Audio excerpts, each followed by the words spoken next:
Saya baca surah Al-Kahfi ayat 1 hingga 10. Surah Al-Kahfi ayat 1 hingga 10. A'udzu billahi minasy syaithanir rajim. Bismillahirrahmanirrahim. Alhamdulillahilladzi anzala 'ala 'abdihi al-kitaba wa lam yaj'al lahu 'iwaja. قيما لينذر بأسا شديدا من لدنه ويبشر المؤمنين الذين يعملون الصالحات أن لهم أجرا حسنا ماكثين فيه أبدا وينذر الذين قالوا اتخذ الله ولدا ما لهم به من علم ولا لآبائهم كبرت كلمة تخرج من أفواههم إن يقولون إلا كذبا فلعلك باخع نفسك على آثارهم إن لم يؤمنوا بهذا الحديث أسفا إنا جعلنا ما على الأرض زينة لها لنبلوهم أيهم أحسن عملا وإنا لجاعلون ما عليها صعيدا جرزا أم حسبت أن أصحاب الكهف والرقيم كانوا من آياتنا عجبا إذ أوى الفتية إلى الكهف فقالوا ربنا آتنا من لدنك رحمة وهيئ لنا من أمرنا رشدا صدق الله العظيم صلى الله ربنا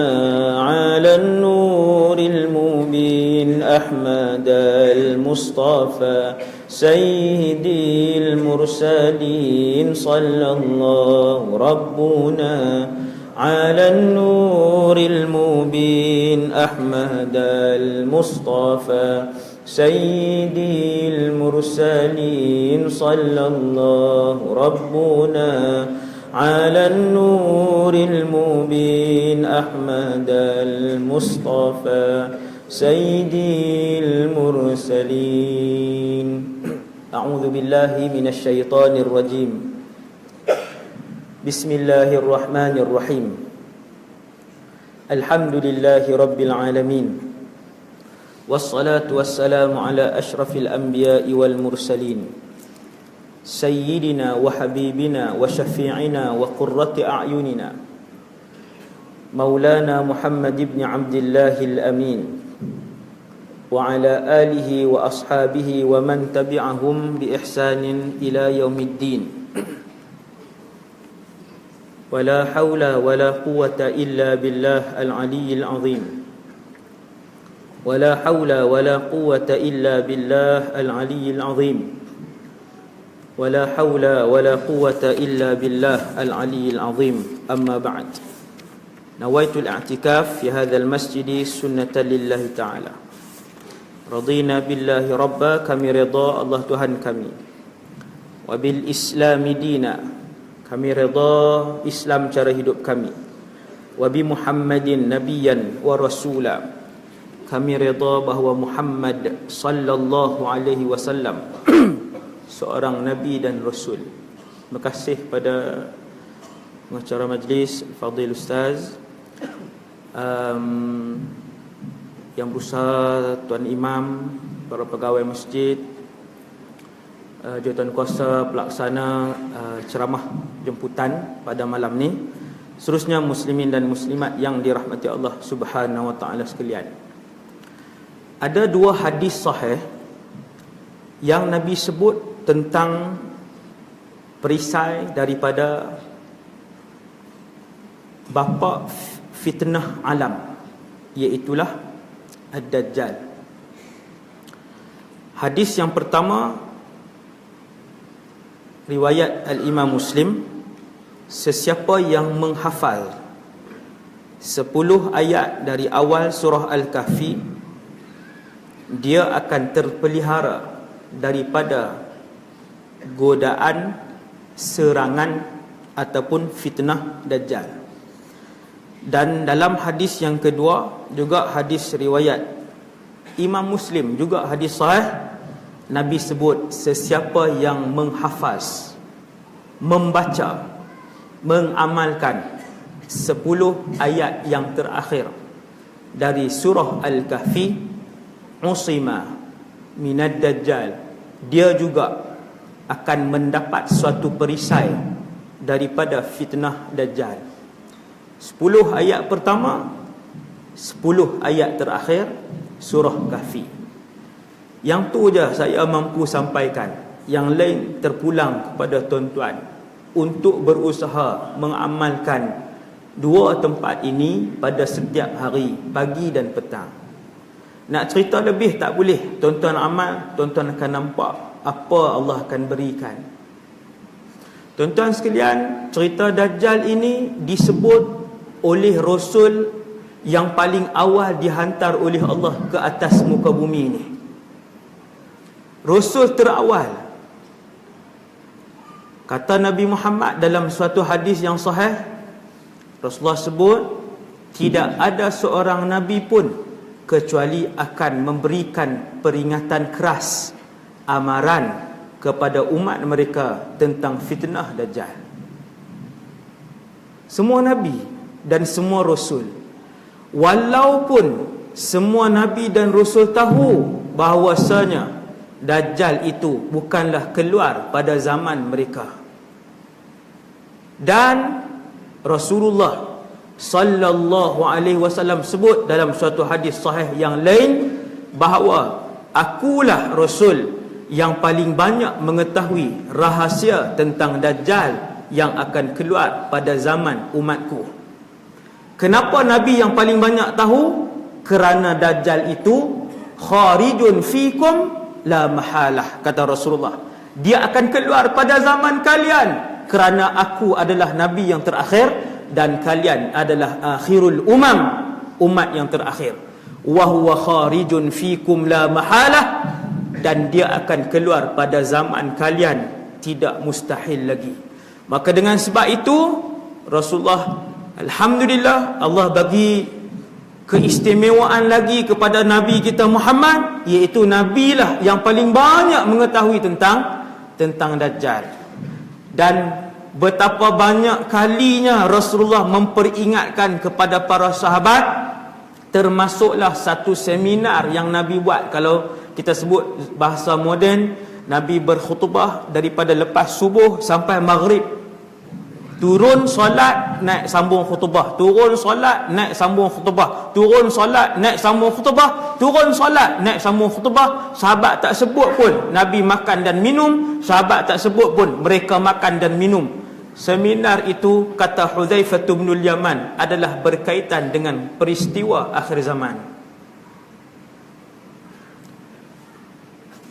Disebabkan banyaknya hadis yang Nabi sebut, maka cerita tentang Al-Imamul Mahdi satu, cerita tentang Dajjal menjadi dan mencapai tahap mutawatir maknawi, sampai mutawatir.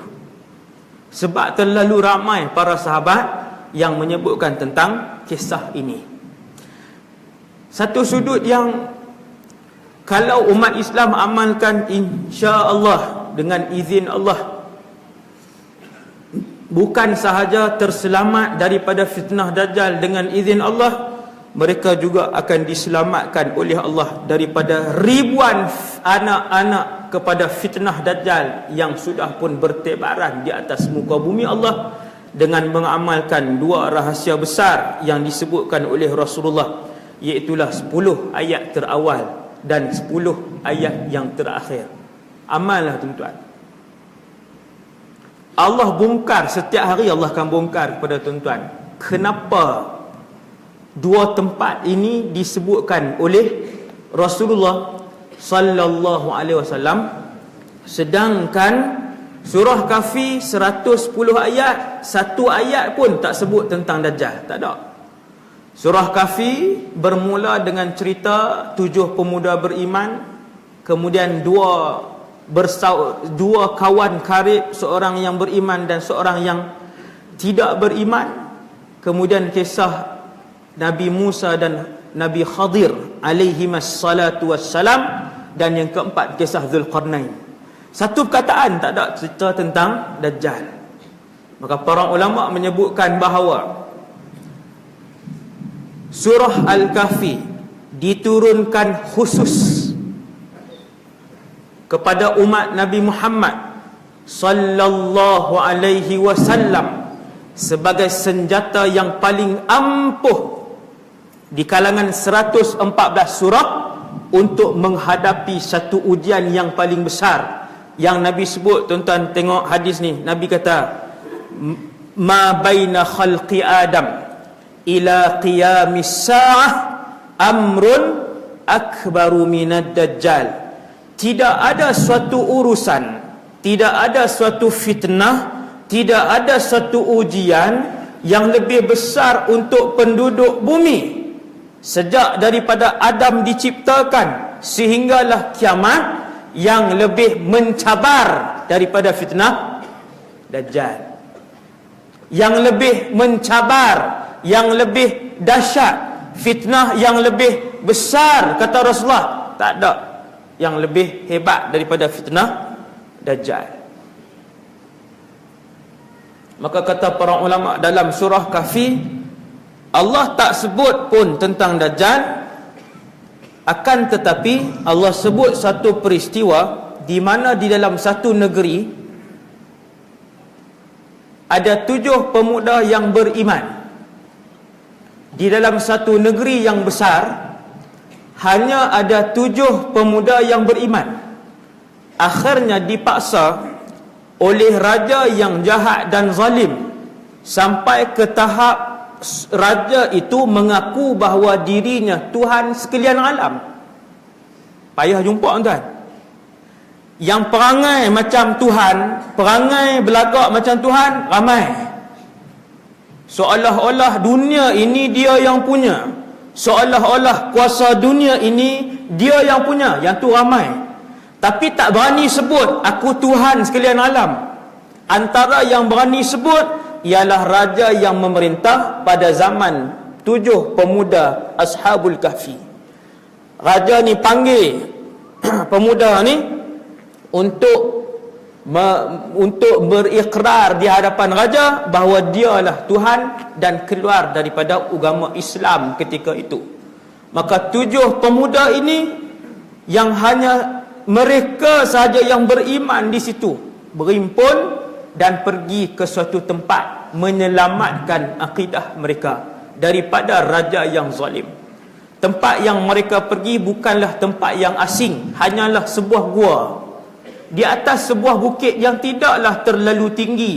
Gua itu pula tidak asing bagi penduduk di kawasan tu, dan gua itu pula bukanlah gua yang dalam, gua yang tak dalam, 7 meter 8 meter saja. Dan di pintu gua itu tidak ada pun satu pintu yang menghalang tentera diraja ketika itu untuk menangkap dan membunuh ke-7 pemuda yang beriman.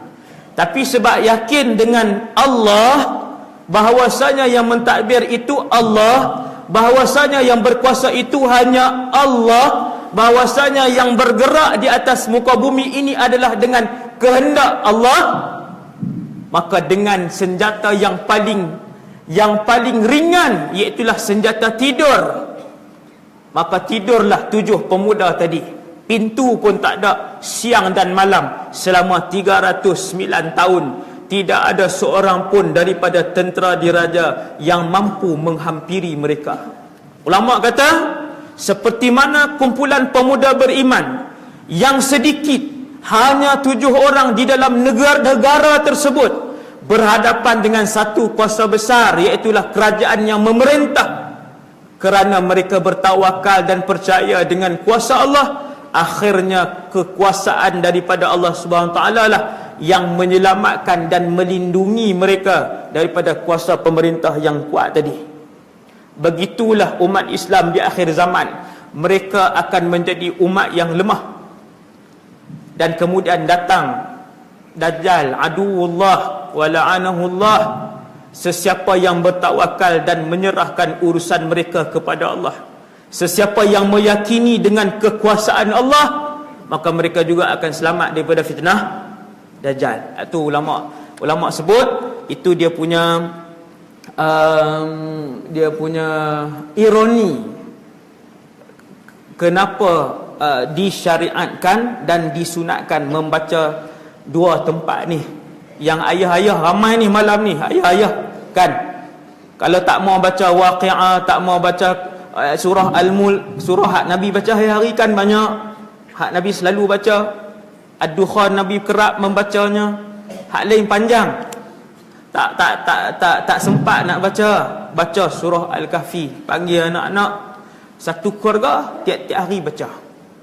Lebih baik dua tempat tadi, 10 yang pertama, 10 yang terakhir. Dan lebih baik insya-Allah 2 kali baca, pagi dan petang.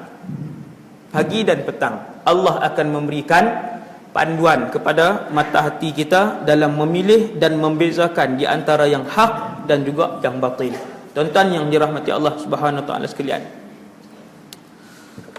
Dalam hadis yang kedua, Nabi sebut, riwayat Imam Ibnu Majah, sesungguhnya tidak ada satu fitnah di atas muka bumi semenjak Allah ciptakan Nabi Adam yang lebih dahsyat daripada fitnah Dajjal. Ini hadis kedua pula, dia lebih panjang sikit.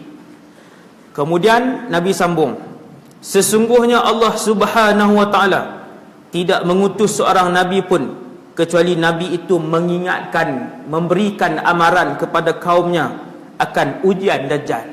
2. Yang ketiga, aku adalah Nabi yang terakhir, kata Rasulullah, dan kalian adalah umat yang terakhir. Maksudnya bangsa manusia yang terakhir yang akan mendiami bumi, umat Rasulullah.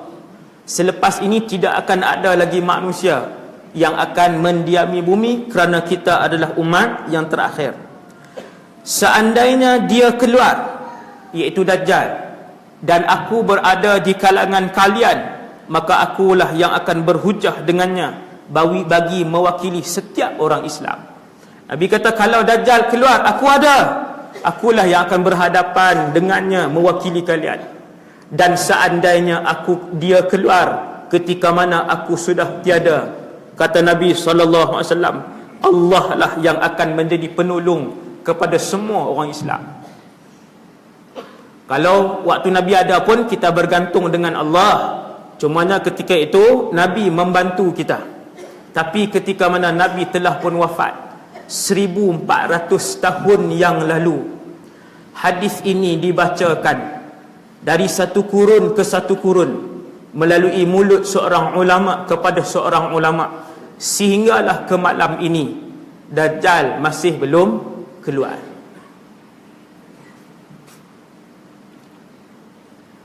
Inilah antara berita yang paling buruk untuk umat Nabi Muhammad sallallahu alaihi wasallam. Dan berita buruk ini, Dajjal ni, berita buruk ini akan dihadapi sama ada oleh kita, generasi umat Nabi Muhammad yang hidup pada malam ini, ataupun generasi umat Nabi Muhammad yang hidup selepas ni. Zaman bila? Wallahu a'lam. Adakah dia akan keluar? Pasti dan pasti dan pasti dia akan keluar, kerana berita dia keluar ni telah diberitahukan oleh Rasulullah sallallahu alaihi wasallam. Tuan-tuan yang dirahmati Allah sekalian, kata seorang sahabat, nama sahabat ni Hudzaifah ibnul Asid. Dia kata, kalaulah Dajjal ini keluar pada zaman kalian. Zaman kalian tu zaman siapa? Ulama hadis pun tengok hadis ni. Waktu tu Hudzaifah bercakap dengan tabi'in. Nabi dah wafat. Hudzaifah bin Asid radhiyallahu anhu bercakap dengan tabi'in. Zaman tabi'in, Zaiduna Hudzaifah kata, kalau Dajjal keluar pada zaman kalian, zaman yang masih kuat, satu zaman yang dipuji oleh Rasulullah, zaman sahabat, tabi'in, tabi'ut tabi'in, 3 kurun yang dipuji oleh Rasulullah.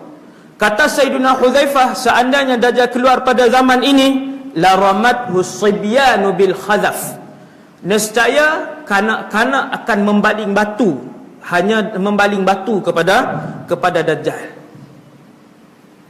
Kuat iman pada zaman tu, lepas baling batu je dengan Dajjal ni.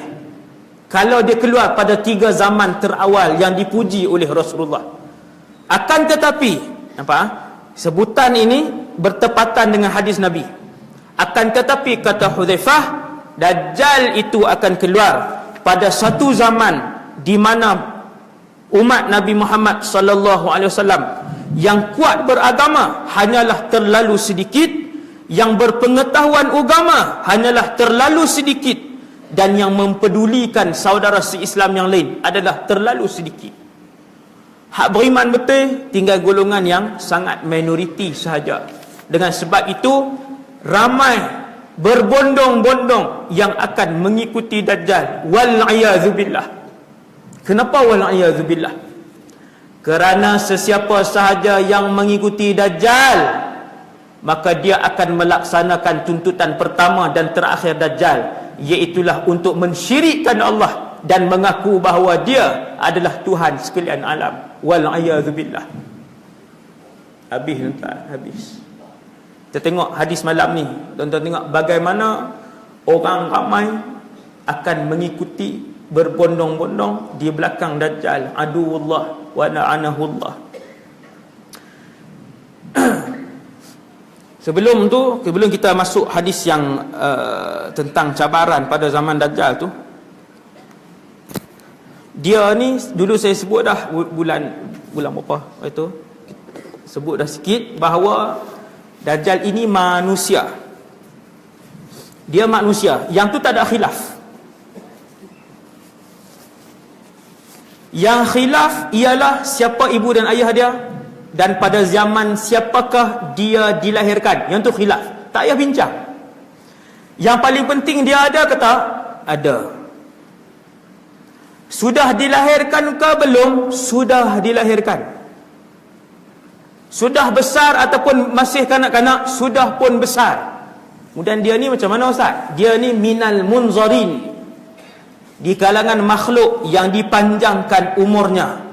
Antara makhluk yang dipanjangkan umurnya beribu-ribu tahun, bahkan puluhan ribu tahun umurnya adalah Iblis, la'anahullah. Iblis laknatullahi alaih. Dia minta dengan Allah, Rabbi anzirni ila yaumi yub'atsun.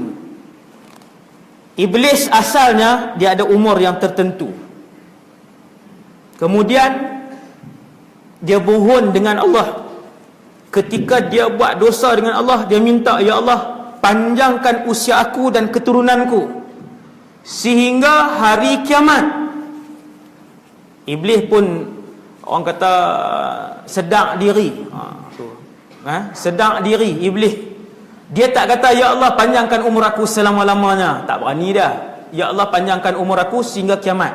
Maksudnya Israfil tiup sangkakala, Iblis dan semua syaitan juga akan mati. Maka Iblis hidup daripada dahulu sampai malam ni. Antara yang berusia panjang minal munzarin, yang dipanjangkan usia adalah Isa alaihi salam. Ribuan tahun yang lalu Nabi Isa diangkat naik ke langit yang kedua. Sehingga saat malam ini Nabi Isa belum merasakan kematian. Dia hidup. Antara makhluk yang dipanjangkan nyawa dan umurnya oleh Allah adalah Dajjal laknatullahi alaih. Dajjal. Seorang sahabat nama Tamim ibn Aus ad-Dari naik kapal bersama dengan 30 orang lain menuju ke suatu tempat. Cerita ni tidak didetailkan. Kalau detail lagi panjang. Bahkan dalam hadis cerita ni juga lebih kurang 1, 2, 3, 4 muka surat. Panjang juga. Itu pun tidak didetailkan 4 muka surat cerita ni. Hadis riwayat Imam Muslim.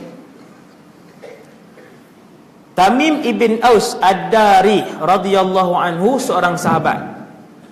Kadang-kadang ada nama dia riwayatkan hadis. Naik kapal. Wallahu alam ke mana? bersama dengan 30 orang kawan yang lain. Di tengah laut perjalanan, ombak kuat.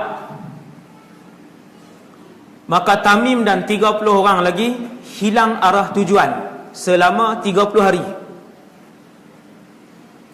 Sesat selama 30 hari. Keluar dengan kapal, sampai tengah laut, ombak kuat. Kemudian kapal berpusing. Kapal tadi sampai di suatu tempat, dia berpusing dengan kuat, ditolak oleh arus laut, kanan ke kiri, ke depan dan ke belakang, dan tak tahu ke mana hala tuju selama 30 hari. Akhirnya, ni hadis Sahih Muslim, kapal kami sampai di sebuah pulau. Kami pun berhenti di pulau tadi, turunkan perahu kecil dan menuju ke pulau. Ketika sedang berehat dan mencari keperluan di pulau, keluar seekor binatang yang sangat lebat bulunya, sehingga menutup bahagian depan dan bahagian belakang binatang tadi. Sahabat ni tuan-tuan, orang Arab, tuan-tuan jangan kata mereka tak ada zoo kot ustaz, mereka tak boleh bagi tahu yang tu nama dia pelanduk ke, gajah ke, yang tu zirafah ke. Tuan-tuan sekalian, Madinah Al-Munawwarah pada zaman Rasulullah hidup dikelilingi oleh hutan tebal. Madinah, yang tu kena belajar mata pelajaran Atlasul Hadis, peta hadis. Madinah pada zaman Rasulullah dikelilingi oleh hutan tebal. Tebalnya hutan pada zaman Nabi, sehingga kan para sahabat selalu terserempak dengan singa, gajah, binatang-binatang buah ni dalam hutan, kecuali di bahagian utara. Sini utara, belah sini. Di bahagian sini? Barat laut, tenggara, barat daya ke apa tu, yang sebelah sini. Hanya bahagian situ sahaja, di bahagian utara Madinah sahaja pada zaman Rasulullah yang kawasannya terbuka, tak ada hutan tebal. Sebab tu waktu perang Khandaq, Nabi hanya membuat parit gergasi di kawasan yang terbuka tu saja. Kawasan lain Madinah, kenapa tentera musuh tak serang? Kerana jawapan dia, kawasan lain Madinah dikelilingi oleh hutan tebal, dan sebahagian kawasan lain Madinah dikelilingi oleh tanah yang panas. Hak burkan tu, hak tanah panas tu, tak boleh lalu, tentera tak boleh lalu kawasan tu. Okey, kembali pada tajuk tadi. Jadi para sahabat ni, sahabat pernah melihat binatang-binatang. Kalau binatang itu pernah dilihat dan dikenali sahabat akan sebut binatang itu binatang apa. Tapi disebabkan binatang ini kali pertama sahabat tengok dipenuhi oleh bulu yang menutup muka dan keseluruhan tubuh dia, maka kata Tamim ibn Aus Ad-Dari, kami melihat binatang yang pelik ini yang ditutupi seluruh badannya dengan bulu, dan akhirnya binatang itu menghampiri kami. Keluar pulau lepas 30 hari, lalu kawasan berombak yang tinggi tadi ni, jumpa satu pulau, turun dengan perahu kecil, duduk situ, keluar seekor binatang tu datang ke mereka. Akhirnya bila sampai ke dekat, binatang tu berkata, "Man antum?" Binatang tu tanya pula, "Kalian siapa?" Terjun laut balik tak tuan-tuan? Binatang, lembu mai kita. Dia kata, "Pakcik, mai mana ni? Tak pernah nampak lembu." Allahu Akbar. Berani orang Arab, tuan-tuan tengok. Bila binatang tadi datang, dahlah binatang tu pelik. Dia datang, dia tanya, "Man antum?" Siapa kalian? Bercakap bahasa Arab. Hadis riwayat Imam Muslim, hadis ni. Maka jawab Tamim ibn Aus Ad-Dari, kami pun jawab kepada binatang tadi, "Ya Rasulullah."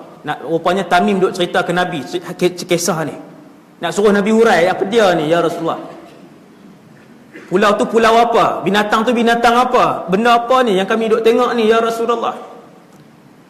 Maka kami pun jawab kepada binatang tadi, kami pemuda Arab. Ketika itu ke-30 orang ini kesemuanya beragama Nasrani, Kristian, belum Islam. Ada Kristian yang Arab, bukannya semua orang Kristian di Eropah kan, ada yang Arab. Jadi mereka pun jawab, kami orang Arab, pemuda Arab daripada semenanjung tanah Arab. Kami keluar dengan kapal, kemudian sesat selama 30 hari, tak tahu ke mana, kanan ke kiri, ke depan ke belakang, ditolak oleh ombak yang kuat, akhirnya terdampar di pulau ni. Kemudian kami tanya binatang tadi, dan tanya lagi, patutnya lari lama dah.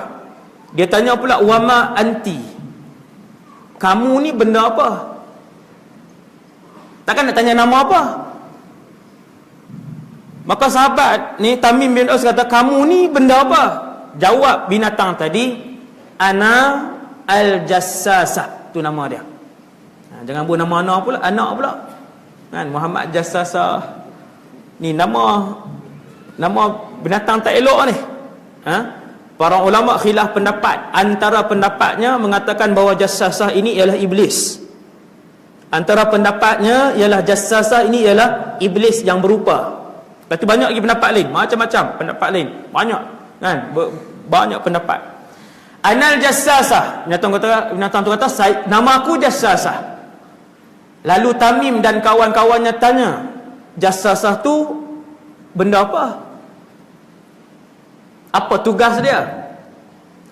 Lalu jawab Jassasah tadi, di dalam gua sana, di tengah-tengah pulau, ada seorang lelaki. Dia tak jawab soalan ni, Jassasah tu apa?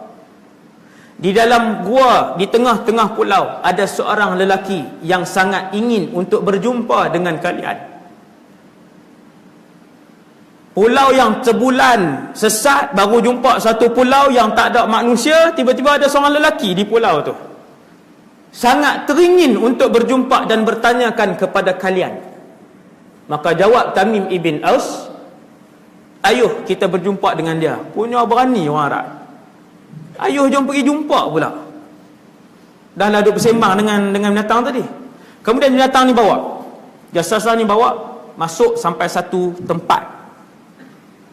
Apabila kami masuk ke dalam gua itu, tempat yang tersembunyi itu, maka kami dapati di dalamnya ada seorang manusia lelaki. Manusia, mata dua, hidung, mulut, telinga, rambutnya panjang, kerinting, tubuh badannya sangat besar. Manusia, bukan jin.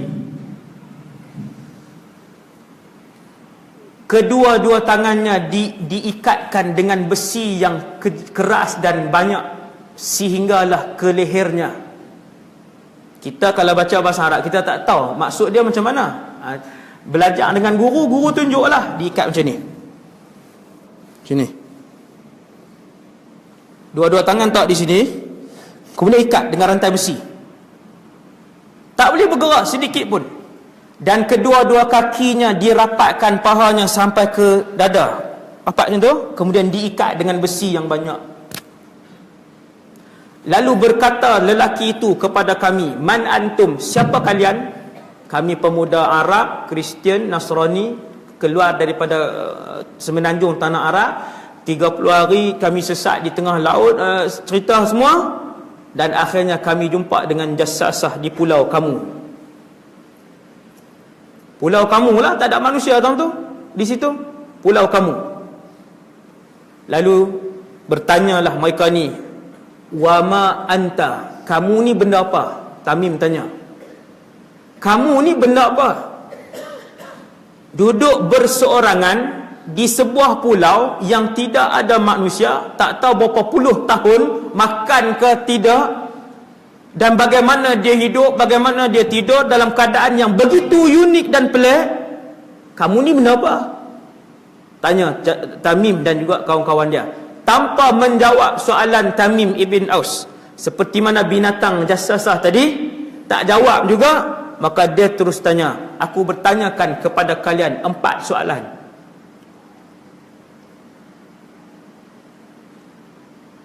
Soalan yang pertama, apakah keadaan Nakhlu Baisan? kebun Baisan. Mereka ni jawab, pohonnya masih mengeluarkan buah-buah kurma yang banyak. Jawab lelaki pelik yang diikat tadi ni, sesungguhnya sudah sangat hampir satu masa kebun itu tidak akan lagi mengeluarkan buah-buahnya walaupun sebiji. Satu bagaimanakah keadaan Buhairah Tabariyah? Bagaimana keadaan Tasik Tabariyah? Apakah airnya masih banyak? Jawab mereka, airnya masih banyak. Sesungguhnya sudah sangat hampir airnya akan kering dan tidak akan dapat dimanfaatkan oleh penduduk sekitarnya. Dia ni duk beritahu ni. Apa petanda dia? Dan yang ketiga dia tanya tentang Ainu Zughar, bagaimana keadaan mata air Zughar? Jawab mereka, mata air Zughar juga masih banyak. Jawab lelaki yang diikat tadi, akan sampai satu waktu, sudah hampir, air itu juga akan kering. Apa berita Nabi kepada orang-orang yang tidak tahu membaca? Tengok tanya soalan dia. Soalan biadab Apa khabar tentang Nabi kepada orang-orang yang tak tahu membaca? Nabiul Ummiyin. Dia tanya. Nabi kepada orang buta huruf. Jawab pemuda Nasrani 30 orang, Nabi itu dah keluar dan dia dah berhijrah ke Madinah. Aqatalahul Arab, adakah orang Arab berperang dengan dia? Ya, orang Arab berperang dengan dia dan dia menang setiap kali peperangan. Jawab lelaki ini, sesungguhnya beruntunglah mereka-mereka yang mengikuti lelaki itu, dan beruntunglah sesiapa-siapa yang taat kepada lelaki tersebut. Sesungguhnya aku ialah, kan saya lelaki tadi kan, tadi tuan-tuan duk bayang saya pula, aku ialah Al-Masihud Dajjal. Dia pun jawab. Tuan-tuan sekalian, maksudnya dalam alam ini tuan-tuan, semenjak Allah cipta Dajjal, dia dilahirkan oleh ibu dia daripada pasangan ibu dan ayah, kemudian dia membesar, kemudian ditangkap dan diikat di pulau itu. Oleh siapa-siapa tu kita tak payah cerita, yang tu sebab khilaf dia terlalu banyak. Cumanya sampai ke saat malam ini, di situlah dia berada, di pulau itulah dia berada. Adakah mustahil untuk sampai ke pulau tu? Tak mustahil. Pulau itu ada jalan untuk sampai, cumanya susah. Dan pulau itu tak terletak di bawah perut bumi, tidak terletak pada langit 1 dan 2. Pulau itu terletak di atas muka bumi ni, di atas laut muka bumi ni, dan di situlah tinggalnya Dajjal laknatullahi alaih. Dan di kalangan manusia ada yang pernah jumpa, iaitu siapa? 30 ni orang ni. Yang ada hadis sahih 30 orang ni. Yang teori-teori lain ada orang masuk apa semua jumpa, yang tu kita tak tahu. Boleh jadi sebab benda tu mungkin. Sebab pulau itu bukan mustahil untuk sampai. Pulau tu duduk di atas muka bumi ni. Dan dia ada jalan biasa, bukannya nak kena jampi baru boleh sampai, tak. Seperti mana Tamim dan 30 orang boleh sampai sebab tersesat, ditolak oleh ombak yang kuat, ditolak oleh arus laut yang kuat, maka siapa-siapa pun yang sesat juga boleh sampai ke pulau yang sama. Tuan-tuan yang dirahmati Allah sekalian. Kemudian kata Nabi SAW, dia akan keluar. Dan apabila dia keluar, dia akan keluar di suatu tempat yang bernama Asfahan ataupun Khurasan. Asfahan ataupun Khurasan. Kedua-dua tempat ini ada di Iran. Hadis yang pertama sebut Asfahan, hadis yang kedua sebut Khurasan. Kata para ulama, yang mana satu yang betul? Ulama kata kedua-duanya tidak bercanggah. Kemungkinan dia keluar di Khurasan, kemudian dia pergi ke Asfahan dan mengumpulkan pengikut-pengikutnya di Asfahan. Kerana kata Rasulullah, apabila Dajjal keluar, dia akan membawa seramai 70,000 bilangan pengikut-pengikut kanannya, kesemuanya adalah Yahudi. Dan kesemuanya berpakaian seperti ulama Yahudi, alaihimut tayalisah. Pakaian jubah. Jadi kebanyakan Rasul pakaian dia macam ni, macam jubah ni. Dia ada dua tempat buka. Satu tempat buka di atas ni, tempat leher ni. Satu tempat buka di bawah, fathatan, ada dua tempat buka. Itu pakaian kebanyakan Rasul. Nabi Musa pakai begitu, Nabi Isa pun pakai begini, Nabi Muhammad pakai begini, pakaian yang begini. Dan mereka pakai dua lapis. Ulama-ulama Yahudi juga begitu pakaiannya, cuma dia ada macam topi. Ke-70,000 itu adalah tentera elit Dajjal. Kemudian dia bergerak. Kata Dajjal kepada Tamim ibn Aus dan 30 orang tadi, ketika mana aku keluar, tidak ada satu kampung, ma min qaryatin illa habattuha fiha. Tidak ada suatu kampung pun di atas muka bumi kecuali aku akan sampai. Dia bagi tahu siap. Dajjal bagi tahu ketika aku keluar. Maksudnya ikatan tu akan dibuka. Yang mengizinkan ikatan itu dibuka bukannya Dajjal, tetapi Allah Subhanahu Wa Taala. Allah izin baru buka.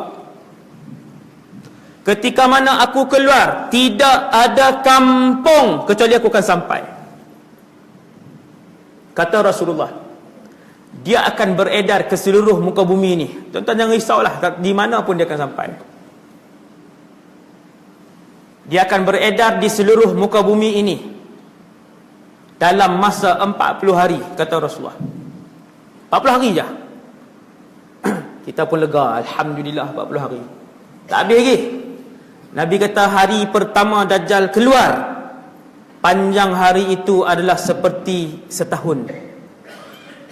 Hari kedua Dajjal keluar, panjang hari kedua itu adalah seperti sebulan. Hari ketiga Dajjal keluar, panjang hari ketiga itu adalah seperti seminggu. Hari keempat, kata Rasulullah, barulah putaran hari, jam, hari kehidupan akan kembali seperti hari-hari biasa kalian. Tuan-tuan kira berapa hari semua? Panjang berapa hari semua? Hari pertama seperti setahun. Maksudnya kalau hari ni kita ada jam, sehari 24 jam sehari. Terbit matahari pagi ni sampai esok pagi 24 jam. Hari ketika Dajjal keluar, hari pertama itu akan menjadi 365 hari. Hari pertama 24 jam, nak faham bahasa mudah kita, 24 jam darab dengan 365 hari. Lebih kurang hari pertama Dajjal muncul, lebih kurang 7,800 jam panjangnya.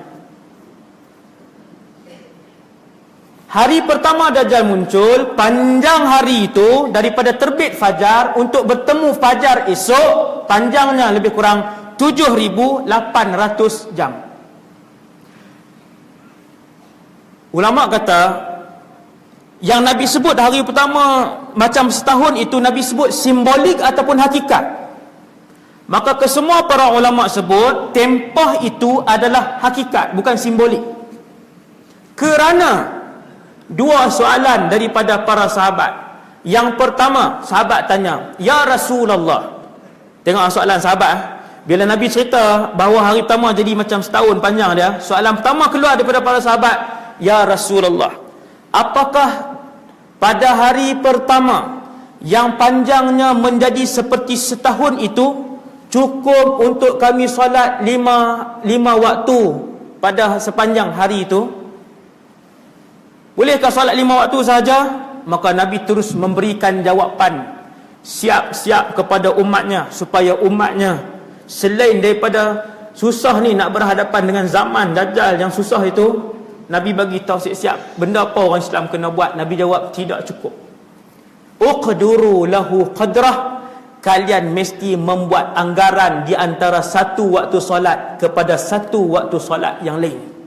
Maksudnya hari pertama yang panjang dia 8,000 jam tu, mesti solat dengan bilangan solat sehari 5 waktu darab dengan 365 hari. 365 darab dengan 5. Nak tahu setiap waktu solat, Nabi sebut siap-siap. Nabi kata uqduru lahu qadrah, kalian kena buat anggaran. Contoh, di antara Zuhur nak ke Asar berapa jam? 3 jam. Maka setelah kalian melakukan solat Zuhur, kemudian berlalu 3 jam, kalian mesti solat Asar. Daripada Asar nak ke Maghrib berapa jam? 3 jam juga. Maka selepas menunaikan solat Maghrib, berlalu 3 jam. Selepas menunaikan solat Asar, berlalu 3 jam, kalian mesti solat Maghrib. Ni bagi tahu siap-siap. Ni dia panggil fiqh zaman Dajjal. Ini dia panggil fiqh zaman Dajjal. Nabi dah jawab. Kemudian kenapa tempoh ini disebut oleh para ulama? Dia bukan simbolik, dia adalah hakikat. Jawab para ulama ialah kerana para sahabat bertanya kepada Rasulullah.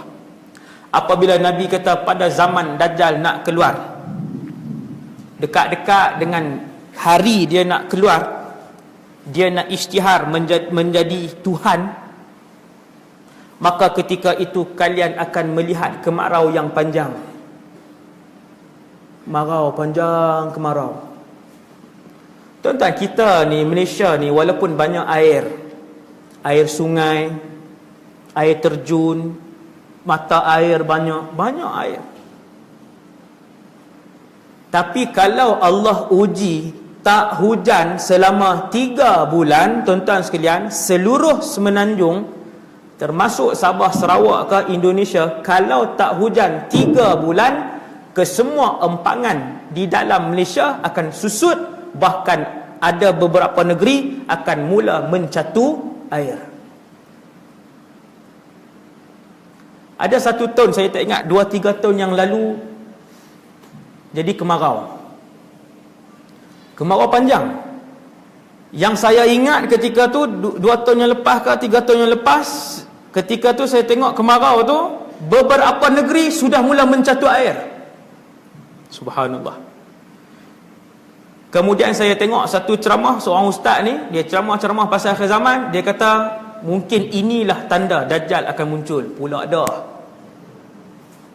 Saya kata jam, dia pergi sebut hak tu tanda dia. Sat lagi kalau lepas ni hujan balik,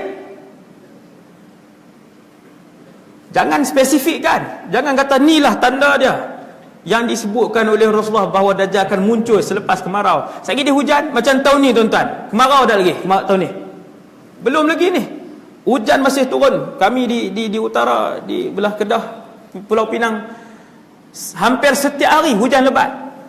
Ni sampai dah masuk bulan 5 dah. Subhanallah. Tuan-tuan, cumanya yang Nabi sebut, wallahu a'lam, bila masanya, ketika mana sebelum Dajjal keluar, bumi akan kemarau.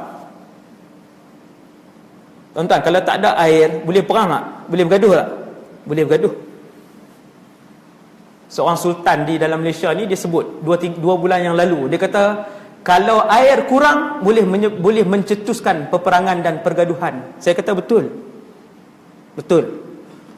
Air kalau tak ada tuan-tuan, air minum, tuan-tuan bayang tengok air minum.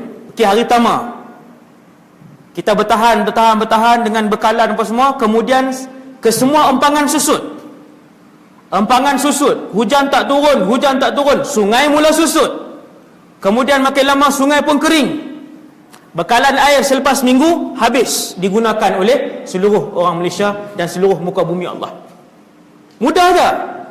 Suasana gambaran bahawasanya pada zaman Dajjal keluar, setitis air pun tak ada di atas muka bumi Allah yang Nabi sebut. Benda tu sangat dekat dengan akal kita.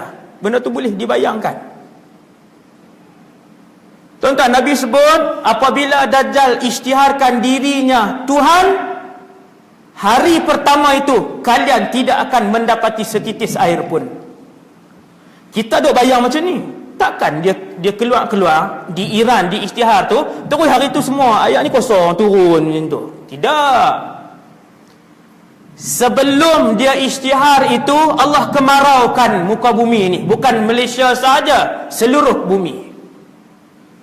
Mustahil ke tidak tuan-tuan? Benda tu biasa, Allah boleh buat. Kita fikir dengan akal yang waras, kita fikir sekejap je, boleh, Allah boleh buat dengan sangat mudah. Dikemaraukan sebulan, 2 bulan, 3 bulan, 4 bulan, 5 bulan, 6 bulan, maka keringlah muka bumi Allah. Air yang bertakung dalam tanah, dalam bukit, dalam gunung, apa di sungai, semua tu tuan-tuan daripada langit. Tuhan tahan langit, selesai. Rupanya di situlah yang disebutkan oleh Rasulullah, apabila dia mengisytiharkan dirinya Tuhan pada hari pertama yang panjang itu, hari itulah kalian tidak akan mendapati setitis pun air ini. Dan pada hari itu jugalah kalian tidak akan mendapati walaupun sekeping roti. Kalau bahasa kita, sebiji nasi. Tak ada. Tuan-tuan, roti gandum dengan padi datang daripada mana? Pada tanah. Kalau hujan tak turun, gandum ke, sawi ke, carrot ke, sayur apa pun tak ada, buah apa pun tak ada. Nasi pun tak ada, roti pun tak ada. 2 aja makanan dalam dunia ni. Makanan asasi dalam dunia ni 2. Saya pernah duduk di asrama yang menghimpunkan pelajar seluruh dunia. Pelajar seluruh dunia. Jepun, China, Australia, Perancis, Jerman, kawan-kawan saya. Afrika, berpuluh-puluh negara tu duduk dalam satu bila mai waktu masak yang paling saya seronok sekali, saya akan pergi ke dapur panjang ni tuan, panjang dapur ni, semua akan masak makanan negara masing-masing. Dan apabila orang Malaysia ataupun orang Patani masak, maka dapur akan kosong, orang lain semua lari sebab goreng ikan kering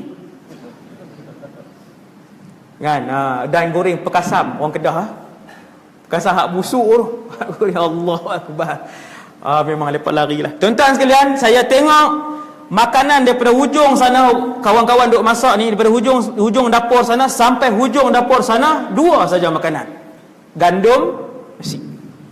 2. Nabi kata kalian tidak akan mendapati sekeping pun roti pada zaman itu.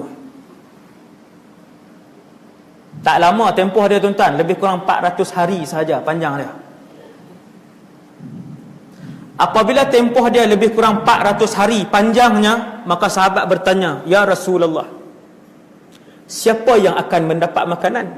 Kata Nabi, ketika mana dia keluar, tidak ada setitis air dan sekeping roti, maka ketika itu di antara sihir yang diizinkan oleh Allah kepada Dajjal ialah dia mampu untuk menumbuhkan tumbuh-tumbuhan dan dia mampu untuk menurunkan hujan. Sihir dia. Tu baru 2 tu saya sebut, tu baru 2. Di mana sahaja bahagian langit yang dia tunjuk, maka akan turun hujan mencurah-curah. Bukan hujan palsu tuan, hujan yang hujan. Kata Rasulullah, dengan syarat penduduk di kawasan itu mestilah beriman dengan ketuhanannya. Wal'iyadzubillah. Habis iman tuan, habis gadai iman ketika tu. Maka sahabat bertanya kepada Nabi soalan yang kedua. Tuan-tuan tengok. Lalu sahabat bertanya kepada Rasulullah soalan yang kedua, "Ya Rasulullah, sudah tentu orang beriman tidak akan tunduk kepada Dajjal?" Nabi kata, "Ya. Orang beriman tidak akan tunduk dengan Dajjal. Mereka mempunyai benteng yang kuat." Lalu sahabat tanya, "Ya Rasulullah, dalam tempoh yang begitu panjang, kalau tak makan dan minum, tentu orang beriman mati begitu sahaja. Mesti mati. Manusia tak makan tuan-tuan, seminggu mati lah. Takkan pada zaman Dajjal keluar, yang kafir, munafik, yang syirik, yang murtad, kesemuanya akan mendapat makanan dan minuman. Yang Islam tak akan mati keseluruhannya. Maka Nabi pun jawab, tidak. Orang Islam dan orang beriman akan terus hidup, dan makanan mereka ketika itu ialah subhanallah walhamdulillah wala ilaha illallah wallahu akbar. Setiap kali mereka menyebutkan zikir itu, perut mereka akan kekenyangan. Tuan-tuan, orang biasa ke wali-wali je tu? Kita lagi zikir, lagi banyak baca Quran, lagi lapar. Loh, lagi kuliah lagi lama, lagi banyak pinggan tambah. Ceramah lagi panjang. Nabi kata makanan mereka subhanallah walhamdulillah wala ilaha illallah wallahu akbar. Zikir itu tuan-tuan adalah zikir yang diwasiatkan oleh Nabi Ibrahim alaihissalam ketika Nabi dalam perjalanan pulang daripada peristiwa Mi'raj. Sampai di langit nombor 7 jumpa dengan Nabi Ibrahim. Nabi Ibrahim kata, wahai Muhammad, sampaikan salam aku kepada semua umat kamu. Alaika wa alaihissalam wa rahmatullah wa barakatuh. Kemudian kata Nabi Ibrahim, wahai Muhammad, bagi tahu kepada umat kamu, di dalam syurga ada satu kawasan yang qi'an, kosong, tetapi tanahnya sangat subur. Di dalam syurga ada satu kawasan yang kosong, tanah, dan tanahnya sangat subur. Wahai Muhammad, di kawasan itu akan ditumbuhkan oleh Allah pohon-pohon yang indah. Benih kepada pohon-pohon itu adalah subhanallah walhamdulillah wala ilaha illallah wallahu akbar. Mana-mana di kalangan umat kamu yang menyebutkan sekali, Allah akan menumbuhkan satu pohon yang indah kepadanya di dalam syurga. Lepas tu Nabi pun pergi turun ke langit ke-6, jumpa Nabi Musa. Tu cerita Isra Mi'raj. Tuan-tuan sekalian, bila sahabat tanya, ya Rasulullah, waktu itu umat kamu yang beriman takkan mati macam tu saja? Nabi kata tidak. Sebut zikir kenyang, sebut zikir kenyang, sebut zikir kenyang. Pagi berzikir kenyang, sampai tengah hari berzikir kenyang. Waktu tu Dajjal dah mula keluar, satu tempat ke satu tempat ke satu tempat. Seandainya handphone ni masih berfungsi, radio masih berfungsi, TV masih berfungsi, wallahu a'lam. Ada pendapat ulama kata tak berfungsi dah benda tu. Ada pendapat ulama kata tak berfungsi seperti biasa, sebab tidak ada nas. Tak tahu. Ulama yang kata benda-benda ni semua takkan berfungsi pun mereka ada dalilnya. Apa dia? Iaitulah satu hadis sahih yang Nabi ceritakan pada zaman Imam Al-Mahdi berlaku peperangan terbesar alam. Tajuk Imam Mahdi dah kan? Sini. Imam Mahdi dah, tajuk Imam Mahdi. Belum lagi 2 jam. Ketika zaman Imam Mahdi berlaku peperangan terbesar alam. Nabi kata pada peperangan itu umat Islam akan menunggang kuda. Sehingga Nabi sebut ada 10 orang penunggang kuda terbaik di kalangan pasukan tentera Imam Mahdi itu. Ada 10 orang penunggang kuda terhandal di dalam pasukan Imam Mahdi itu. Aku kenal muka mereka, aku tahu nama mereka, dan aku tahu warna kuda tunggangan mereka. Allah tunjuk ke Nabi. Allah buka, Nabi tengok, Nabi nampak seorang-seorang, Nabi tahu nama dan Nabi tahu warna kuda tu. Hadis sahih. Maksudnya guna peralatan dulu ke guna peralatan moden. Itu panjanglah cerita dia kan, macam-macam. Kemudian Dajjal tadi di mana tadi cerita dia? Bukan perang tadi. Kemudian Dajjal tadi ni. Okey, kemudian dia pun keluar. Kita ketika itu bila Dajjal sampai di satu tempat, sahabat tanya, ya Rasulullah, sempatkah Dajjal mengelilingi bumi seperti yang dia sebut? Nabi kata ya. Dan kelajuannya seperti awan yang ditiup oleh angin yang kencang. Nabi nak hurai kat sahabat, zaman kita hari ni kita boleh bayang, kita boleh bayang kelajuan seperti awan yang ditiup oleh angin yang kencang. Zaman hari ni banyak. Zaman hari ni banyak yang boleh bawa satu orang daripada satu tempat ke satu tempat. Kapal terbang Malaysia ke Australia, Malaysia ke UK, Malaysia ke Jepun. Jadi berapa jam je ke Jepun? Berapa jam? 4 jam, 6 jam. Sekejap je. Bahkan ada kenderaan yang semakin tahun semakin canggih, semakin canggih. Tuan-tuan kalau rajin tengok di komentari, semakin lama semakin canggih. Semakin laju. Ada roket yang mengambil masa 1/3 daripada kapal terbang. Hari ni dah ada. Kalau ke Jepun ambil masa 6 jam, dengan roket tu 2 sahaja. Baik. Maka Nabi bila sahabat tanya, "Ya Rasulullah, sempatkah Dajjal akan pusing seluruh muka bumi Allah seperti yang dia sebut?" Nabi kata, "Ya." Macam mana dia nak naik, wallahu alam, macam mana dia nak bergerak, zaman tu tak ada. Nabi kata, "Ya." Tapi dia sempat. Kerana kelajuannya, Allah diilham ke Nabi, kerana kelajuannya seperti awan yang ditiup oleh angin kencang. Angin kencang bukannya angin macam di pantai Batu Buruk tuan. Kan yang tu angkat kain sikit-sikit je. Angin kencang tuan-tuan tengok, rumah pun dia angkat, kereta pun dia angkat, memusing. Kereta, itu angin kencang. Subhanallah. Maka Dajjal dia pun akan keluar. Tempat dia isytihar adalah di Asfahan dan Khurasan dalam tempoh 40 hari itu. Bila dia sampai satu tempat, Nabi sebut, ni tuan-tuan, ni modus operandi dia. Kemana sahaja Dajjal pergi ketika itu, tidak ada air dan tidak ada makanan. Apabila Dajjal sampai, dia akan himpunkan orang. Tuan-tuan, berita cepat dah hari ni. Cepat. Instagram, Facebook, Twitter, WhatsApp, semua akan sampai. Dajjal keluar, Dajjal keluar, Dajjal keluar. Dajjal semua buat naik status. Dajjal Tuhan sekalian alam sudah sampai. Manusia sebutan ketika itu.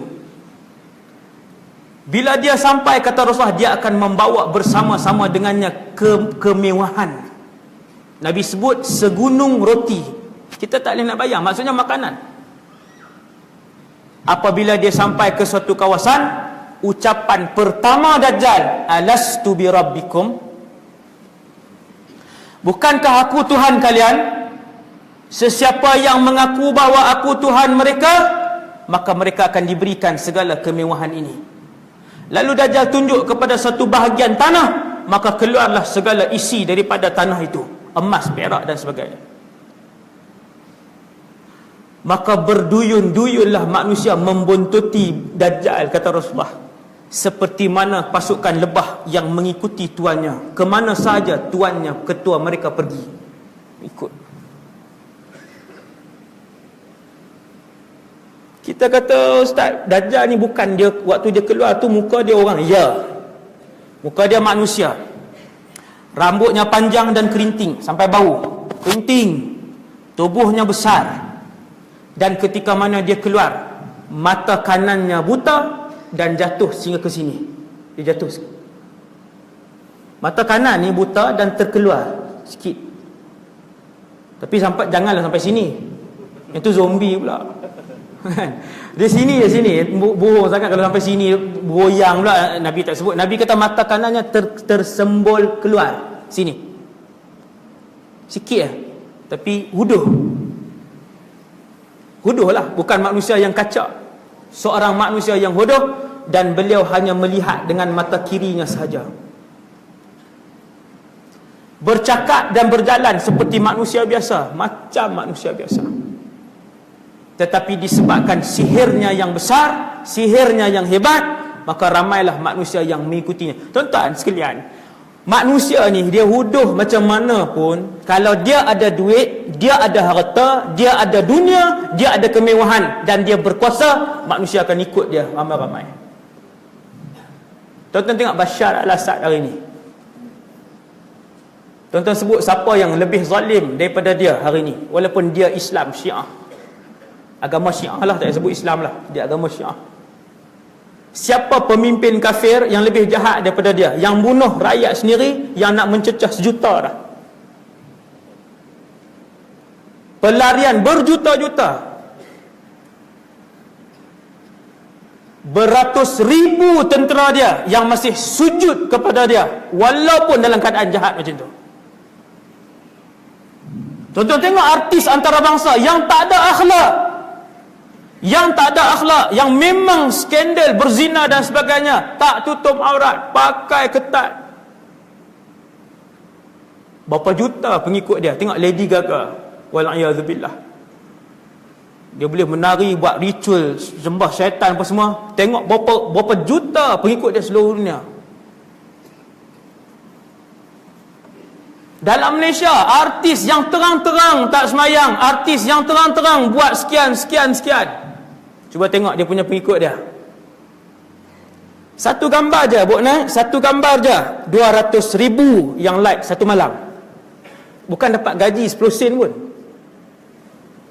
Saya tengok dengan mata saya sendiri. Bila ada anak remaja yang duk tengok, duk follow Instagram, saya tengok ni, siapa dia ni? Memang kita tak kenal lah. Dia kata artis. Pengikut dia berapa ratus ribu. Ramai. Ni apa dia? Dia upload gambar. Berapa yang ni like? Ratus ribu like satu malam. Kalau artis yang tak pernah bagi 10 sen pun, sekali gambar dia buat naik ratus ribu yang ikut. Kalau Dajjal datang dengan kekayaan yang dia bawa, Nabi kata berbondong-bondong akan membuntuti Dajjal ketika itu, seperti mana kumpulan lebah yang mengikuti ketuanya. Nak emas, dia bagi emas. Dia bukan bagi RM50, tuan.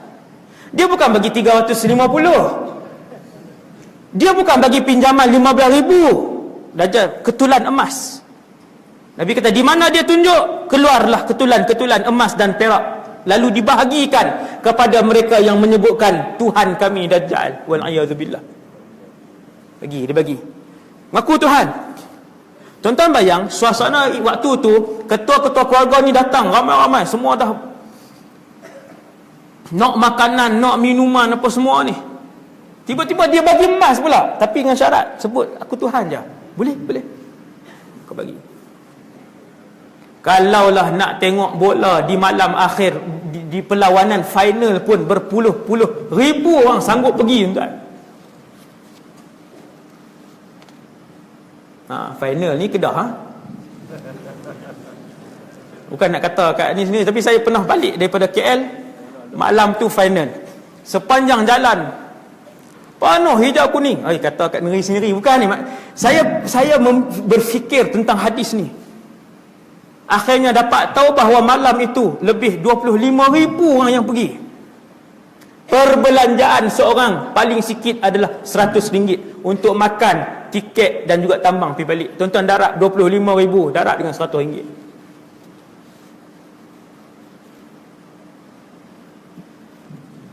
2.5 juta malam tu. Itu untuk tengok bola. Mana-mana pasukan lah yang terlibat dengan perlawanan akhir ni, mesti pergi berpuluh-puluh ribu orang untuk tengok bola yang kena bayar duit. Apatah lagi waktu Dajjal turun dalam keadaan tak ada makanan dan minuman, dia pula isytihar, mai aku nak bagi emas dan perak. Tuan-tuan bayang tengok berapa juta satu negeri yang akan ikut dia. Nas'alullah as-salamah.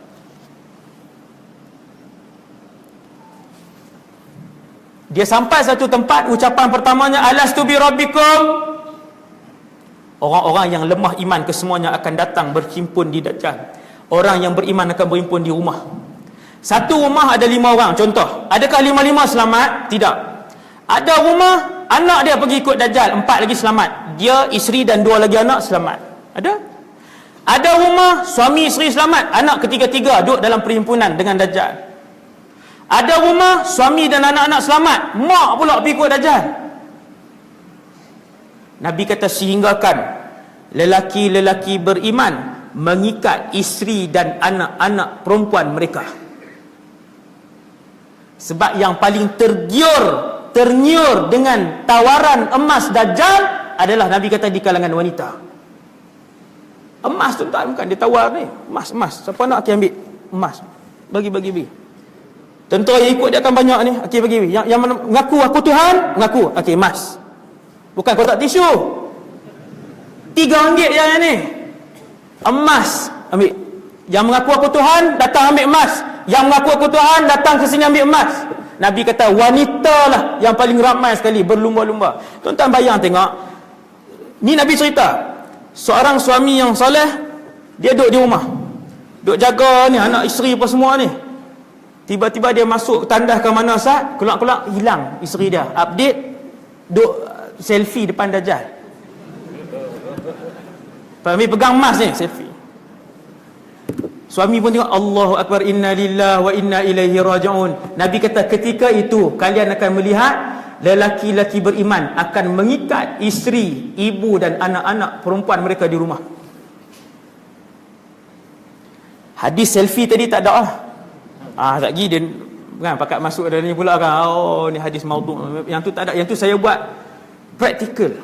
Dia punya bayangan keadaan dia macam tu, tuan-tuan. Elok aja duduk dengan Dajjal dah. Habis. Inna lillah wa inna ilaihi raji'un.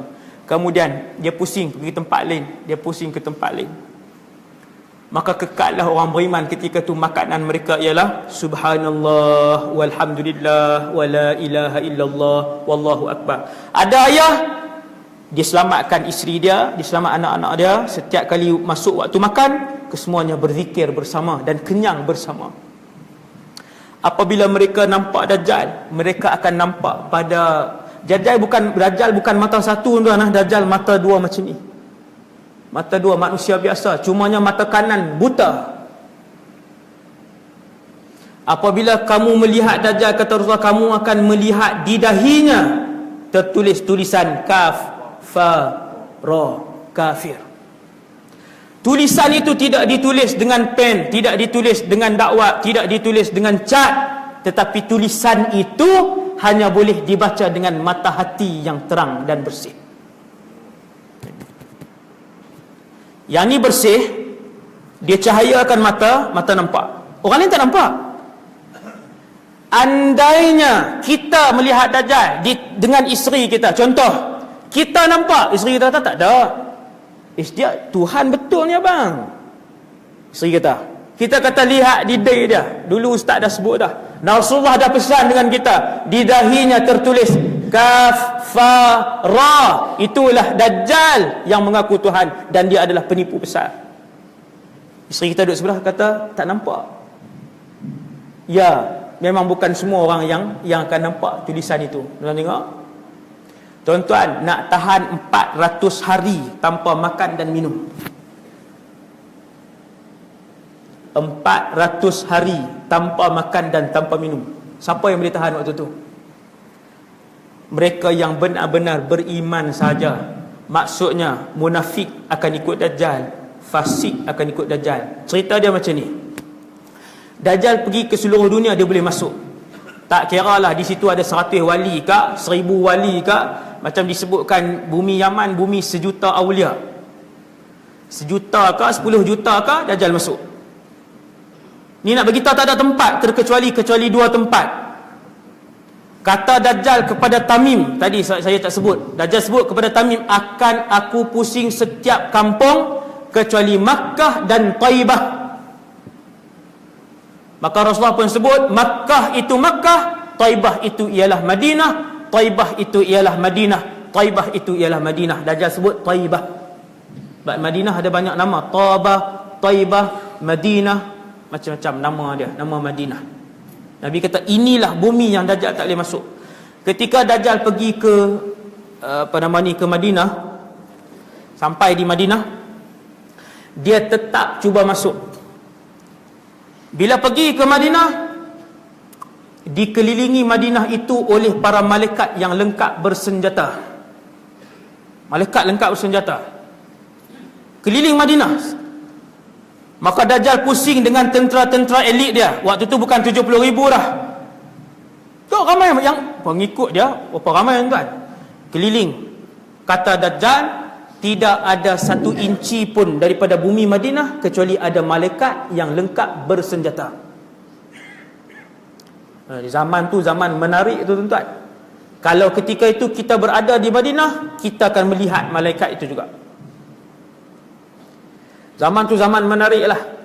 Zaman itu kita akan lihat Nabi Isa, hidup dengan Nabi Isa, melihat Dajjal, hak Nabi duk cerita ni. Kemudian Dajjal pun berundur. Lalu dia pun naik ke bukit Uhud. Ini antara cerita yang saya akan sebut kalau kita pergi ke kawasan Uhud. Bila Dajjal naik ke atas bukit Uhud, lalu dia berdiri menghadap ke Masjid An-Nabawi. Lalu Dajjal pun tunjuk kepada semua tentera dia. Dzakal qasrul abyad Masjidu Ahmad. Tuan-tuan dengar hadis ni. Dajjal naik bukit Uhud, dia menghadap ke Masjid Nabawi. Kalau tuan-tuan pergi kawasan Uhud hari ni, tuan-tuan naik Bukit Pemanah tu, tuan-tuan menghadap ke Masjid Nabawi, tuan-tuan akan nampak menara-menara daripada jauh. Satu hari nanti Dajjal akan naik Bukit Uhud, dia akan tunjuk kepada pengikut-pengikutnya, kata Dajjal, itulah istana putih Masjid Ahmad. Tuan-tuan, Masjid Nabawi hari ni warna apa? Kalau tuan-tuan tengok daripada jauh, warna putih. Hari ni tuan-tuan tengok daripada jauh, Masjid An-Nabawi hak panjang tu berwarna putih dan dia berbentuk seperti istana. Hadis ni hadis sahih. Dajjal kata itulah istana putih Masjid Ahmad. Nabi nama yang masyhur ada dua, Muhammad dan Ahmad. Dua nama ni yang paling masyhur. Selepas Dajjal tunjuk kepada pengikut dia, Dajjal pun pergi ke satu tempat, Az-Zuraibul Ahmar, inda Sabikhah. Tempat tu ada, tuan-tuan boleh tengok daripada Bukit Uhud. Iaitulah sebuah bukit. Hari ni ada bukit tu. Dekat dengan Bukit Uhud, boleh nampak bukit tu dekat Bukit Uhud. Kita berdiri di sini, kita berdiri atas Bukit Pemanah, boleh nampak bukit ni, hak Nabi sebut ni. Nabi kata fayad'u ruwaqahu, di sanalah Dajjal akan menempatkan tentera-tentera dan membina kemnya atas bukit ni. Tuan-tuan yang dirahmati Allah, hari ni bukit ni, di atas bukit ini sudah lengkap dengan infrastruktur dan lapangan terbang. Dah ada dah, kerajaan Saudi tolong buat dah. Bahaya tu ayat tu. Nak buat bukit yang Nabi sebut itu, Az-Zuraibul Ahmar itu, hari ni di atas bukit tu sudah lengkap. Cuma tuan-tuan duk pergi umrah, Mutawif tak nak cerita. Mutawif duk tunjuk kurma sedap di sini, jubah murah di sini. Ni tempat-tempat ni. Ni saya seru kepada Mutawif buat study sikit, tunjuk tempat-tempat ni yang Nabi sebut. Hadis ni sahih. Dajjal akan menempatkan tentera-tentera elitnya di atas sebuah bukit yang Nabi sebut pada zaman itu disebut Az-Zuraibul Ahmar, dan bukit itu pada hari ini sudah pun lengkap di atasnya dengan penempatan dan juga lapangan. Bukan untuk kapal terbang besar lah, untuk hak yang ni hak pendek sikit tu. Lengkap dah. Kenapa bina atas tu? Syekh Dr. Yusuf Qardawi dah larang, jangan bina. Bukit tu Nabi dah sebut. Mereka buat juga. Alasan untuk dan mereka buat bukan untuk Dajjal, mereka buat untuk kerajaan tu, untuk kerajaan mereka, tapi betul-betul atas bukit tu yang disebutkan oleh Rasulullah. Bila Dajjal dia tak boleh masuk Madinah, bumi Madinah bergegar 3 kali. Ni saya nak sebut kat tuan-tuan supaya kita insaf. Tuan-tuan sekalian, last lah kita habis dah 5 minit lagi insya-Allah. Kan nampak gelisah lah. Panas kan tengah tu. Panas ramai. Tuan-tuan, bumi Madinah bergegar 3 kali. Apabila dia bergegar kali pertama, kesemua munafik dan kesemua fasik keluar daripada bumi Madinah. Habis. Kesemua lelaki fasik dan lelaki munafik, perempuan fasik, perempuan munafik akan keluar daripada bumi Madinah dan kemudian bergabung dengan Dajjal. Tuan-tuan tahu bila Nabi sebut fasik, setiap fasik tak terlepas daripada fitnah Dajjal. Tuan-tuan yang dirahmati Allah, orang yang semayang tak cukup 5 waktu, mereka adalah fasik. Ramai ke tak ramai di Malaysia ni? Ramai. 70%, 80% meninggalkan solat di Malaysia ni. Nabi kata setiap fasik lelaki dan perempuan akan ikut Dajjal. Setiap munafik lelaki dan perempuan akan mengosongkan Madinah dan ikut Dajjal. Bumi Madinah bergegar kali kedua, keluar lagi, bumi Madinah bergegar kali ketiga. Fasik dan munafik tak boleh duduk dalam bumi Madinah. Akhirnya mereka pun keluar bersama dengan Dajjal. Maka yang tinggal dalam bumi Mekah dan Madinah hanya orang-orang mukmin sahaja. Lalu keluar seorang pemuda. Ini hadis sahih. Pemuda ni kata, aku akan keluar kepada Dajjal untuk menyelamatkan umat Rasulullah. Orang larang dia.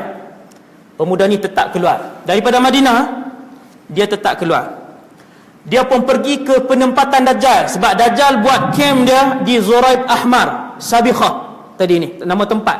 Nabi sebut nama tu jelas. Lalu datanglah pemuda ni seorang diri ke camp terbesar Dajjal. Sebelum sampai kepada Dajjal, dia ditahan oleh para tentera. Lalu tentera bertanya, "Ke mana?" Dia jawab, "Aku nak bunuh Dajjal, penipu besar yang telah menyesatkan umat Muhammad sallallahu alaihi wasallam." Ini cerita, Nabi sebut cerita ni. Cerita ni akan berlaku nanti. Lalu mereka mengeluarkan senjata untuk membunuh pemuda beriman tadi. Lalu berkata tentera-tentera yang lain, "Jangan bunuh lelaki itu. Bukankah Tuhan kita berpesan? Bukankah Tuhan kita telah berpesan bahawa dia sahaja yang boleh membunuh?" Tuan-tuan tahu apa panggilan orang kepada Dajjal? Tuhan. "Wahai Tuhan," ada orang datang nak jumpa. Kira kalau SU Dajjal apa semua, "Hello Tuhan, hari ini ada 6 orang nak jumpa." Panggilan. Betul? Bukankah Tuhan sudah berpesan kepada kita jangan bunuh kecuali dia? Oh, tentera lain yang marah tadi sebab Tuhan mereka dihina, marah nak bunuh dah. Betul. Kami terlupa. Kita bawa kepada Tuhan kita. Dajjal akhirnya bawa budak ni. "Wahai Tuhan, dia telah menghina kamu." Tuan-tuan sekalian, apa soalan pertama Dajjal? Bila jumpa budak tadi, soalan pertama dia, di mana saja dia pergi, "Alastu bi rabbika?" Kenapa kamu tak mau mengaku aku Tuhan kamu? Budak tu kata, bahkan kamu adalah al-kadzdzab, penipu besar yang disebutkan oleh Rasulullah sallallahu alaihi wasallam. Dia nak main selamat umat Nabi ni, yang duduk di belakang Dajjal, tak tahu berapa ratus ribu waktu tu, tak tahu berapa juta ketika tu yang ikut di belakang dia. Lalu Dajjal pun bunuh budak tadi. Dia belah badan budak tadi, kata Nabi, sebelah kanan terpelanting sejauh balingan tombak, dan sebelah kiri badannya terpelanting sejauh balingan tombak. Berapa meter? Dia belah. Dengan apa? Wallahu alam. Dengan alat ke, dengan sihir dia ke, dia belah pelantingnya tu. Lalu Dajjal pun berjalan di tengah-tengahnya, kata Rasulullah, dengan bongkak, dan dia berpaling kepada pengikutnya, "Bukankah aku Tuhan kamu?" Kesemua bertambah iman dengan ketuhanan Dajjal. "Ya, kamulah Tuhan kami." Kemudian dihidupkan kembali pemuda ni. "Tidakkah aku bagi tahu kepada kamu," kata Dajjal, "aku adalah Tuhan kamu?" Pemuda tu kata, "Aku bertambah yakin bahawa kamu adalah Dajjal, penipu besar yang disebut oleh Rasulullah sallallahu alaihi wasallam. Dan kamu bermula saat ini," kata pemuda tadi, "tidak akan dapat membunuh sesiapa pun selepas aku." Habis dia jadi lumpuh tu, Dajjal jadi lumpuh peristiwa tu. Dia pun ambil budak tadi, dia baringkan budak tadi. Tinggi mana Dajjal ni tuan-tuan? Yang tu tak ada, Nabi tak sebut tinggi mana. Kalau orang mimpi, orang soleh mimpi, ada orang soleh mimpi ada. Dan setiap kali saya berceramah ke seluruh Malaysia, ada orang akan mai jumpa saya, bila bagi tahu tentang Dajjal ni yang Allah tunjuk dalam mimpi, Allah boleh tunjuk. Seperti mana Allah juga boleh tunjuk kita dengan Rasulullah, Allah juga boleh tunjuk kita dengan Dajjal. Tuan-tuan sekalian, tiap-tiap kali orang cerita kat saya, ketinggian dia sama. Ni yang paling suspense sekali ni. Ketinggian dia sama. Saya dengar daripada orang pertama, kedua, ketiga, keempat. Bila mereka main cerita apa yang mereka mimpi, saya akan tanya sifat dia, 1, 2, 3, 4. Kesemua akan menyebutkan sifat yang sama. Wallahu a'lam. Yang ni bukan dalil. Setiap kali saya tanya, mereka akan sebut tinggi Dajjal ni setinggi tu. Apa? Tu yang ada ni tiang ni yang ada putih tu. Yang apa dia tu? Speaker. Tu yang bawah pada speaker tu. Setiap kali saya tanya, yang ni bukan hadis. Ini bukan hadis, tak boleh dijadikan hujah. Lilistiqnas sahaja, untuk sebagai panduan sampingan, dan dia bukan hadis. Tapi setiap kali saya tanya, bila saya kata tinggi mana, saya kata tinggi tiang elektrik, tak, tu tinggi sangat ustaz. Setiap orang yang cerita kat saya, akhirnya saya tunjuk saya tunjuk siling rumah saya. Rumah setingkat, siling tu rendah, dia rendah je. Saya kata tinggi ni, dia kata ya, lebih kurang tinggi tu. Tinggi ya. No, wallahu alam, itu bukan hadis. Saya ulang sekali lagi. Jangan update pula. Ketinggian Dajjal diketahui pada malam ini. Jeng. Ceramah Ustaz Wadi. Itu yang penting-penting. Lepas tu kena. Sebab tu saya ulang banyak kali. Kemudian apa tadi? Cerita tahun mana tadi?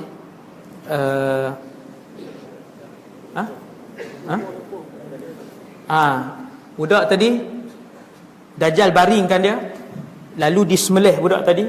Allah Subhanahu Wa Taala, hadis sahih ni, menukarkan tengkoknya menjadi tembaga di sini. Tak boleh nak sembelih, tak boleh. Akhirnya Dajjal pun dia malu. Dia pengikut ramai. Dia malu, dia tak boleh bunuh budak ni, lalu dicampakkan ke dalam api. Kata Rasulullah, di mana sahaja Dajjal pergi, dia akan bawa dua. Api yang menyala-nyala dan sungai yang sejuk. Apabila kalian melihat api dan sungai, terjunlah, Nabi sebut terjunlah ke dalam api yang menyala-nyala itu, kerana di dalamnya adalah sungai yang sejuk. Nabi sebut falyaqam, terjunlah di dalam api yang menyala itu, kerana itu sebenarnya adalah sungai yang sejuk. Dia balik. Zaman fitnah. Zaman Dajjal ni zaman fitnah. Manusia dah tak boleh tahu yang mana yang hak, yang mana yang batil, yang mana yang palsu, yang mana yang benar, kecuali mereka yang diberikan mata hati. Antara mata hati yang paling tajam ialah dengan mengamalkan surah Al-Kahfi, insya-Allah.